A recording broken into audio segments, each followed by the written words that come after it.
एक्सप्रेसवेला आडोशी बोगदा या ठिकाणी प्रोपिलिन गॅसचा जो टँकर पलटी झालेला आहे, तर त्या अनुषंगानं त्यातून गॅसेसचं लिकेजचं प्रमाण वाढलेलं आहे आणि त्याकरता मुंबई लेन पूर्णपणे बंद करण्यात आली आणि त्यामुळं वाहतूक कोंडी झालेली आहे.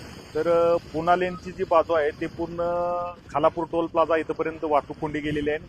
जी पुण्याची बाजू आहे तर ती पूर्णपणे 10 ते 12 किलोमीटर लांब गेलेली आहे वाहतूक कोंडी.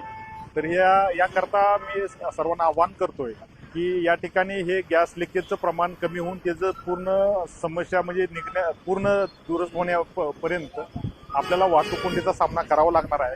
याकरता मुंबईला जाणारी जी पुण्याहून जी वाहतूक आहे ती जर तामिनी घाट मार्गे जर मुंबई आणि त्याचसोबत इकडून कर्जत मार्गे थोडक्यात जर मुंबईला ठाणेकडे जर वाहतूक चालू केली तर निश्चितपणे त्याचा फायदा होणार आहे आणि शक्यतो या ठिकाणी वाहतूक कोंडी आणखी थोडे तास चालण्याची शक्यता आहे.